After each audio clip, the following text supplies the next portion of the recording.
देखो, जो देश के प्रधानमंत्री जी ने बोला था आतंकवाद के खिलाफ, आज धीरे धीरे पूरी दुनिया आकर खड़ी हो गई ना जी। तो सनातन संस्कृति वसुदेव कुटुंबकम की संस्कृति है, पूरे विश्व को कुटुंब मानने वाली है।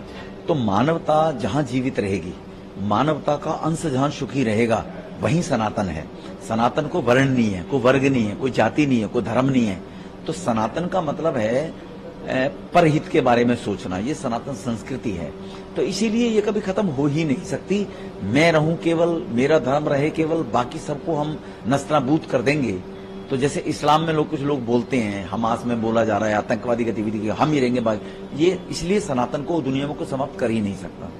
पंजाब के मुख्यमंत्री ने 2 दिवस का सत्र बुलाया है। राज्यपाल ने इसे अवैध गैरकानूनी बताया है। दोनों के बीच में कॉन्फ्लिक्ट हो गया। पहले भी राज्यपाल ने इसे गैरकानूनी कहा था, ऐसे सत्र को। देखो, दिल्ली में भी इसी प्रकार के सत्र बुलाए जाते हैं। इनके सत्र का कभी समापन ही नहीं होता।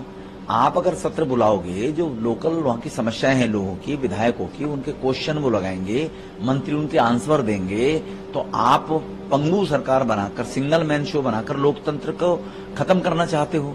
और अगर विधिवत रूप से आपने सत्र बुलाना है तो सत्र का समापन भी तो होना चाहिए। दिल्ली के सत्र का तो आज तक सैनिटाइज हुआ ही नहीं है। तो इसलिए पंजाब को भी उसी लय पे लाना चाहते होंगे, इसलिए कॉन्स्टिट्यूशनल के अनुसार उनको चलना चाहिए।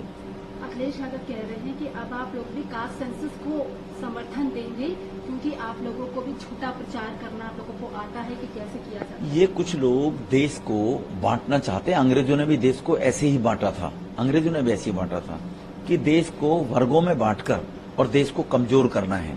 तो इन लोगों को संघ की पद्धति क्या रही है? संघ की पद्धति रही है कि हर घर से हर वर्ग के लोग आते हैं और खाना लेकर आते हैं, जिसको सहभोज बोलते हैं। ऐसे मंदिर बने कि उस मंदिर में महर्षि वाल्मीकि जी की फोटो हो, संत रविदास की भी फोटो हो। भारत में सभी के प्रति प्रेम भावना रहे।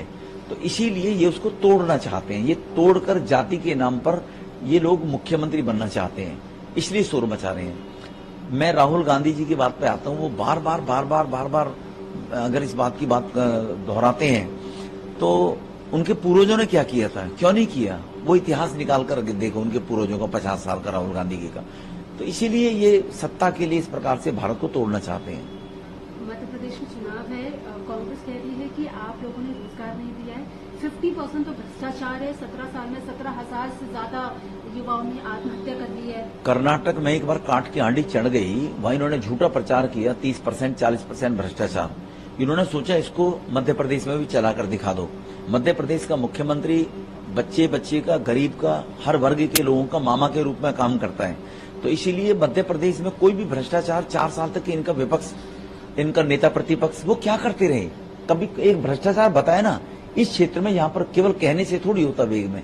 तो इसलिए कर्नाटक में एक बार झूठ बोलकर चुनाव जीत गए तो सोच रहे मध्य प्रदेश में वो चल जाएगा। आखिरी सवाल है, राजस्थान में आप लोग उन लोगों को टिकट दे रहे हैं जिनकी विचारधारा बीजेपी से मिलती नहीं है, क्योंकि आपके पास चेहरा ही नहीं है, ऐसा कांग्रेस कह रहा है। हमारे पास एक सीट पर 15 लोग टिकट मांगने वाले आ रहे हैं।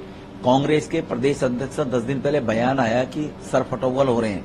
टिकट किस पार्टी में ज्यादा मांगने वाले लोग आते हैं? जहां जीतने की उम्मीद लोगों को नजर आती है वहीं टिकट मांगने वाले आते हैं। राजस्थान में बीजेपी के पास हर सीट के ऊपर 50 उम्मीदवार हैं। 50